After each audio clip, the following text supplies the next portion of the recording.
এবার Tel Aviv হবে ভয়ঙ্কর হামলার প্রধান লক্ষ্য, হুঁশিয়ারি হুতি বিদ্রোহীদের। আরো বিস্তারিত জানিয়ে দিব। এদিকে জাতিসংঘে রাশিয়ার পক্ষে ভোট দিল যুক্তরাষ্ট্র। এবার খারকিভের কয়েকটি এলাকায় রাশিয়ার ভয়াবহ ড্রোন হামলা, আহত অন্তত 5 জন। এদিকে রমজানে ফিলিস্তিনিদের আল-আকসায় প্রবেশে বিধিনিষেধ ইসরায়েলের। আরো জানিয়ে দিব, আবারও ইসরায়েলের কাছে $3 বিলিয়ন অস্ত্র বিক্রি করবে যুক্তরাষ্ট্র। এদিকে ইসরায়েলে গাড়ি হামলায় আহত অন্তত 13 জন। আবারও ক্রুজ ক্ষেপণাস্ত্র ছুড়ল উত্তর কোরিয়া। এবং সর্বশেষে জানিয়ে দিব, এদিকে পারমাণবিক হামলা চালানোর প্রস্তুতির নির্দেশ কিমের। শুনছিলেন সংবাদ শিরোনাম, এখন বিস্তারিত। তবে তার আগে অনুরোধ থাকবে, এই ভিডিওতে একটি লাইক দিন এবং কমেন্টস করে জানিয়ে দিন আপনি কোন জেলা থেকে বা কোথায় থেকে আমাদের সাথে যুক্ত রয়েছেন, এবং সংবাদের সর্বশেষ গুরুত্বপূর্ণ আপডেট পেতে চ্যানেলটি সাবস্ক্রাইব করে আমাদের সঙ্গে থাকুন। এবার তেল আবিব হবে হামলার প্রধান লক্ষ্য, হুঁশিয়ারি হুতি বিদ্রোহীদের। ইয়েমেনের হুতি আনসারুল্লাহ আন্দোলনের মহাসচিব আব্দুল মালিক আল হুতি বলেছেন, যদি গাজায় আবার যুদ্ধ শুরু হয় তাহলে ইয়েমেন সামরিকভাবে হস্তক্ষেপ করবে। আব্দুল মালিক আল হুতি জোর দিয়ে বলেছেন যে ইয়েমেনের প্রতিশোধমূলক হামলার প্রধান লক্ষ্যবস্তু হবে তেল আবিব। প্রেস টিভির উদ্ধৃতি দিয়ে পার্স টুডে জানিয়েছে, আল হুতি জোর দিয়ে বলেছেন যে গাজায় যুদ্ধ আবার শুরু হলে ইয়েমেন সামরিকভাবে হস্তক্ষেপ করবে এবং ইসরায়েল অধিকৃত সমস্ত অঞ্চলকে টার্গেট করে হামলা চালানো হবে। টেলিভিশনে সম্প্রচারিত এক ভাষণে আল হুতি বলেন, ইয়েমেন গাজা যুদ্ধবিরতি চুক্তি বাস্তবায়নের উপর ক্রমাগত নজর রাখছে এবং ইহুদিবাদী শত্রুরা কি পরিমাণ তার প্রতিশ্রুতি এড়িয়ে যাচ্ছে তা প্রত্যক্ষ করছে। আল হুতি উল্লেখ করেছেন যে ইসরায়েল যুদ্ধবিরতি চুক্তি লঙ্ঘনের জন্য মার্কিন সমর্থন ব্যবহার করছে। এদিকে জাতিসংঘে রাশিয়ার পক্ষে ভোট দিল যুক্তরাষ্ট্র। জাতিসংঘে দুটি ভিন্ন ভোটে রাশিয়ার পক্ষে অবস্থান নিয়েছে যুক্তরাষ্ট্র। যুদ্ধ শুরু 3 বছর পর আনুষ্ঠানিকভাবে রাশিয়ার পক্ষে অবস্থান নিল যুক্তরাষ্ট্র। মঙ্গলবার এক প্রতিবেদনে যুক্তরাষ্ট্রের সংবাদ মাধ্যম সিএনএন নিউজ এ তথ্য জানায়। প্রতিবেদনে বলা হয়, জাতিসংঘের সাধারণ পরিষদে প্রথমে ইউক্রেনে রাশিয়ার আগ্রাসনের নিন্দা এবং ইউক্রেনের আঞ্চলিক অখণ্ডতার পক্ষে প্রস্তাব উত্থাপন করা হয় ইউরোপীয় দেশগুলোর পক্ষ থেকে। তবে এদিন যুক্তরাষ্ট্র ও রাশিয়া এর বিরোধিতা করে, যদিও শেষ পর্যন্ত নিউ ইয়র্কে জাতিসংঘের সাধারণ পরিষদে প্রস্তাবটি গৃহীত হয়েছে। দ্বিতীয় প্রস্তাবটি উত্থাপন করে যুক্তরাষ্ট্র। জাতিসংঘের নিরাপত্তা পরিষদে উত্থাপিত এই প্রস্তাবে ইউক্রেন যুদ্ধ বন্ধের আহ্বান জানানো হলেও রাশিয়ার বিরুদ্ধে কোনো সমালোচনা ছিল না। ওয়াশিংটন ও মস্কো এই প্রস্তাবের পক্ষে ভোট দেয়। নিরাপত্তা পরিষদে এই প্রস্তাব গৃহীত হয়, তবে যুক্তরাষ্ট্রের প্রধান দুই মিত্র ব্রিটেন ও ফ্রান্স এই প্রস্তাবে ভোট দেওয়া থেকে বিরত থাকে। জাতিসংঘ সাধারণ পরিষদ ইউরোপীয় প্রস্তাবটি 93 ভোটে অনুমোদন করে, তবে যুক্তরাষ্ট্র এতে বিরত না থেকে সরাসরি এর বিপক্ষে ভোট দেয়।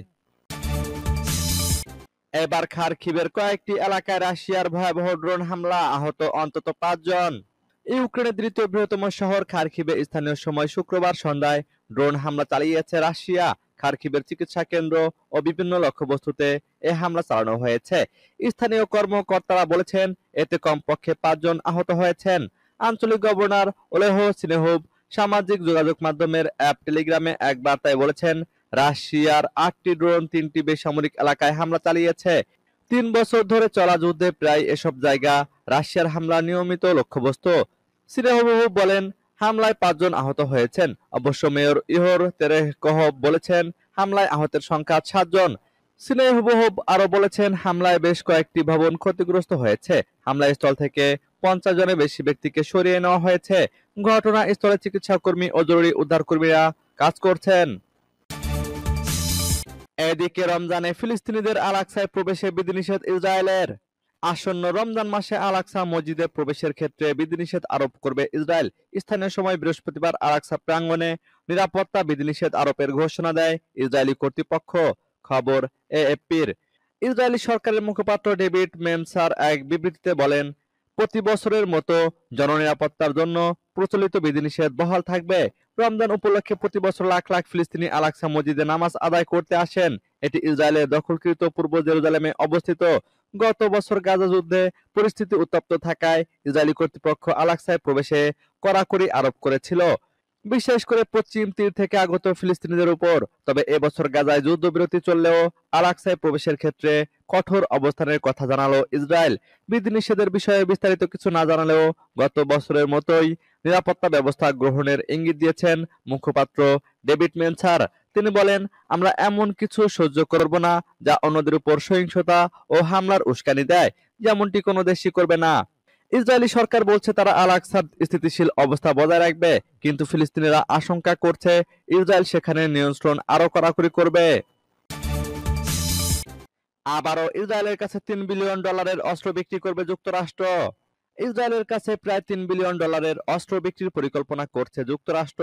এর মধ্যে হাজার হাজার বোমা এবং $295 মিলিয়ন মূল্যের সাঁজোয়া বুলডোজার রয়েছে। মার্কিন পররাষ্ট্র দপ্তর এ তথ্য জানিয়েছে কংগ্রেসকে। শনিবার এক প্রতিবেদনে এ তথ্য জানিয়েছে টাইমস অফ ইসরায়েল। পররাষ্ট্র দপ্তরের মতে 3টি পৃথক বিক্রয়ের প্রস্তাব অনুমোদনের জন্য কংগ্রেসে পাঠানো হয়েছে। এর মধ্যে একটি $2.04 বিলিয়ন 35,529 এমকে 84 বিএলইউ 117 ভারী বোমা এবং 4000 I-200 পেনিট্রেটর এয়ারহেডের জন্য। এগুলো আগামী বছর সরবরাহ করবে বলে আশা করা হচ্ছে। দ্বিতীয়টি $675.7 মিলিয়ন 201 এমকে 83100 পাউন্ড বোমা, 4799 ব্লু 110 এবি 1000 পাউন্ড বোমা এবং 5000 জেডিএএম নির্দেশিকা কিটের জন্য। এটি 2028 সালে দেওয়া হবে বলে প্রত্যাশা করা হচ্ছে। এদিকে ইসরায়েলে গাড়ি হামলায় আহত অন্তত 13 জন। ইসরায়েলের হান্নার কারকুর জংশনে গাড়ি হামলায় কমপক্ষে 13 জন আহত হয়েছেন। আহতদের মধ্যে একজন পুলিশ কর্মকর্তাও রয়েছেন। শুক্রবার মার্কিন সংবাদ মাধ্যম এবিসি নিউজ ও আরব নিউজ তাদের এক প্রতিবেদনে এ খবর জানিয়েছে। সংবাদ মাধ্যম দুটি জানায়, ইসরায়েলের পুলিশ বলেছে হামলাকারী হিসেবে যাকে সন্দেহ করা হচ্ছে তিনি একজন 53 বছর বয়সী ফিলিস্তিনি এবং ইসরায়েল অধিকৃত পশ্চিম তীরের জেনিনের বাসিন্দা। তিনি একজন ইসরায়েলি নাগরিকের সঙ্গে বিবাহিত এবং অনুমতি ছাড়াই ইসরায়েলে বসবাস করছেন। ইসরায়েলি পুলিশের এক বিবৃতিতে বলেছে, প্রাথমিক তদন্তে জানা গেছে হামলাকারী ইচ্ছাকৃতভাবে পরদেশ হান্না কারকুর জংশনের বাস স্টেশনে অপেক্ষমাণ বেসামরিক নাগরিকদের হামলা নিশানা করেছিল। পুলিশ জানিয়েছে, গাড়ি হামলার পরপরই হামলাকারী ব্যক্তিকে তাদের জিম্মায় নেওয়া হয়েছে। এক কর্মকর্তা অবশ্য জানিয়েছেন তাকে হত্যা করা হয়েছে। তিনি বলেছেন, গাড়িটি গতি নিয়ে কারকুর জংশনে একদল লোকের উপর হামলা করে। এখান থেকে হামলাকারী গাড়িতে আবারও গতি তৈরি করে একটি পুলিশের গাড়ির দিকে যায় এবং সেটিকে আঘাত হানে। পুলিশ সদস্যরা তাকে ধাওয়া দেয়, আটক করে এবং হত্যা করে। সূত্র এবিসি নিউজ ও আরব নিউজের। আবারও ক্রুজ ক্ষেপণাস্ত্র ছুড়ল উত্তর কোরিয়া। সম্ভাব্য পারমাণবিক পাল্টা আক্রমণের সক্ষমতা প্রদর্শনের জন্য কৌশলগত ক্রুজ ক্ষেপণাস্ত্রের পরীক্ষা চালিয়েছে উত্তর কোরিয়া। শুক্রবার দেশটির রাষ্ট্রীয় বার্তা সংস্থা কেসিএনএ এ খবর জানিয়েছে। সংস্থাটি জানিয়েছে ক্ষেপণাস্ত্রগুলো 1587 কিলোমিটার পথ অতিক্রম করেছে। লক্ষ্যবস্তুতে পৌঁছাতে সময় লেগেছে 2.2 ঘন্টা। এটি এ বছরের চতুর্থ এবং মার্কিন প্রেসিডেন্ট ডোনাল্ড ট্রাম্প ক্ষমতা গ্রহণের পর দ্বিতীয় ক্ষেপণাস্ত্র উৎক্ষেপণ। কেসিএনএ বলেছে, কোরিয়ার নিরাপত্তা পরিবেশ মারাত্মকভাবে লঙ্ঘনকারী শত্রুদের সতর্ক করা এবং বিভিন্ন পরমাণু অভিযানের প্রস্তুতি প্রদর্শনের জন্য এই পরীক্ষা চালানো হয়েছে। প্রতিবেদনে বলা হয়, প্রেসিডেন্ট কিম এই মহড়ায় সন্তোষ প্রকাশ করেছেন। তিনি জোর দিয়ে বলেছেন, সামরিক বাহিনীকে অবশ্যই তার পারমাণবিক অস্ত্র মোতায়েনের জন্য পূর্ণ প্রস্তুতি বজায় রাখতে হবে।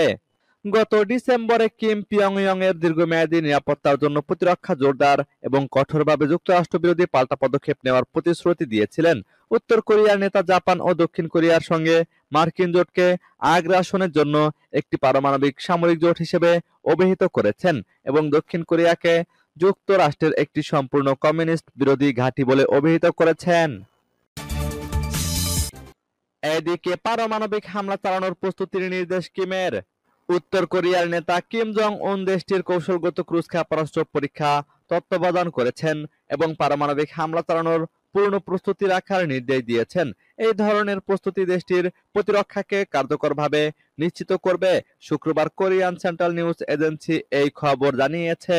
শত্রুদের সতর্কবার্তা দিতে ক্রুজ ক্ষেপণাস্ত্র পরীক্ষা চালানো হয়েছে বলে উল্লেখ করা হয়েছে কেসিএন এর প্রতিবেদনে। এতে বলা হয়েছে, এসব শত্রু উত্তর কোরিয়ার নিরাপত্তার পরিবেশ গুরুতরভাবে বিঘ্নিত করছে। তারা সংঘাতের পরিবেশকে লালন করছে এবং উস্কে দিচ্ছে। কিমকে উদ্ধৃত করে কেসিএনের প্রতিবেদনে বলা হয়েছে, শক্তিশালী হামলার সক্ষমতার ধারা যা নিশ্চিত করা হয় তাই সবচেয়ে নিখুঁত প্রতিরোধ ও প্রতিরক্ষার সক্ষমতা। কিম বলেন, এটা একটি দায়বদ্ধ কাজ।